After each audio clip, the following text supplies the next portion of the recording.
Bħal kull sena fl-ewwel jum tas-sena se ssir maratona b'risq id-Dar tal-Providenza bl-għan ewlieni tagħha jkun ġbir ta' fonti b'risq din id-dar. L-ispejjeż huma kbar saħansitra din id-dar teħtieġ 4 miljun euro fis-sena biex tkompli għaddejja bil-ħidma fejjieda.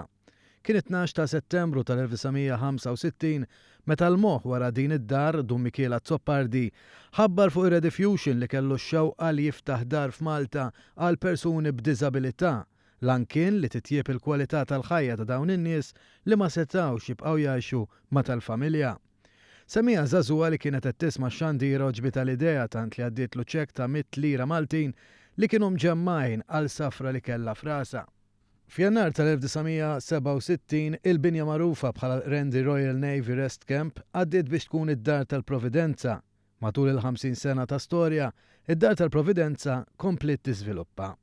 Villa Monsignor Gonzi kienet l-ewwel dar li laqat l-ewwel 3 residenti tagħha fl-1968. Verżjoni aktar moderna ta' din il-villa ġiet inawgurata mill-ġdid fl-2001.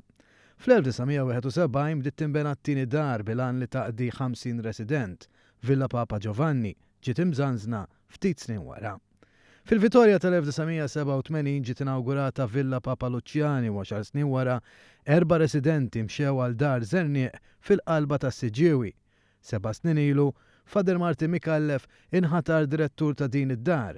Tkellimna dwar ix-xogħol ippjanat għas-sena 2016. Barra l-affarijiet ta' kuljum li ovvjament rridu nkomplu nsostnuhom biex inkomplu ntejbu l-kwalità tal-ħajja tar-residenti tagħna, għandna wkoll il-proġett importanti tal-pool terapeutiku li nittamaw li sa April li ġej jkun lest u qed naħsbu wkoll biex niftħu dar oħra fil-komunità.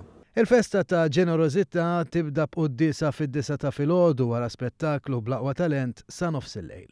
Staqsejna lill-amministratur tad-Dar tal-Providenza, Nadine Camilleri Castano, dwar l-ispejjeż li għandha d-dar. Għandna ħafna spejjeż hawnhekk ta' għandna mal-10,000 euro kuljum.